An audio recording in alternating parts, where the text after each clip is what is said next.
This is Tim Bryce with my column titled, Where Does the Hate Come From?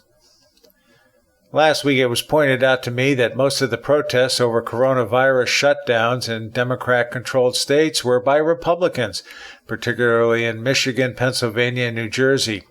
Critics thought the protesters were being unreasonable in combating the virus and hateful towards the government. As Democrats have said when they protest, this is nothing more than a First Amendment right of the people to peaceably assemble.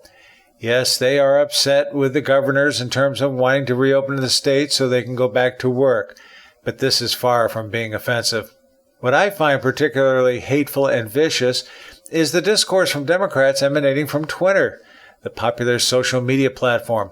Recently, I discovered several hashtag accounts representing some rather nasty people, to wit. First, we have the group Republicans Are Destroying America. One user contended, quote, "Where is the racist group GOP? Oh, that's right. They don't give a crap because they agree with and enable a racist, lying, xenophobic, corrupt reality TV figure. Kudos, GOP. You are a stain on America." End quote. And this was one of the nicer entries. Then there's the group called Republicans for Biden. Interestingly, most people in this group fail to identify themselves. I therefore suspect it is a fraud perpetrated by someone else. Next, we have the group Republicans Virus. This is basically used to blame the GOP for the devastation of the COVID-19 panic. Next, we have Republicans Are Killing Us, another form to blame Republicans for the virus. Then we have GOP Corruption Over Country. A lot of nasty accusations here. Then we have GOP Genocide. Here again, the GOP is painted as baby killers. Trump lies, people die. More accusations of incompetence and carelessness. And finally, we have Not My President. More name-calling, including deplorables, and finger-pointing. The hate from these groups is massive and unimaginable. Frankly, I was surprised that nobody was reprimanded by Twitter for their tongue.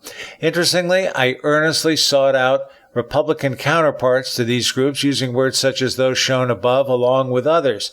The closest thing I could find was Democrats, the enemy within, which includes accusations of wrongdoing but without the venom. And then we have Democrats Hate America, which is pretty much the same thing.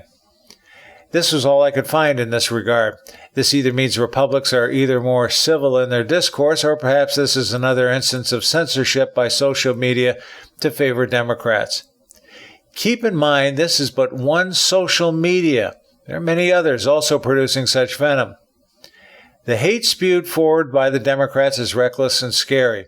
However, if they are trying to intimidate the Republicans, I think their rhetoric is backfiring on them, as it is forcing Republicans closer together as opposed to scaring them off. All of this hints at the problems people have with the Trump derangement syndrome, or TDS. At first I thought this to be a joke, but now I'm convinced it is a legitimate problem. How do you know you have TDS? Well, to paraphrase comedian Jeff Foxworthy, you might have Trump derangement syndrome if you blame the president for everything. You believe Nancy Pelosi and Chuck Schumer only have the best interests of the country in mind. You see nothing wrong with the shenanigans of Antifa. Or you believe AOC is a brilliant intellectual.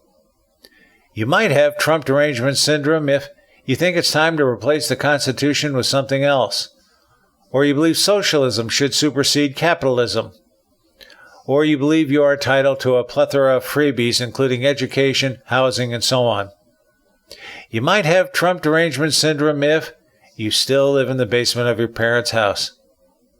I just wish curing Trump derangement syndrome was as simple as giving everyone a dose of saltpeter. Friends, keep the faith. This is Tim Bryce in Palm Harbor, Florida. Follow me on the internet at timbryce.com.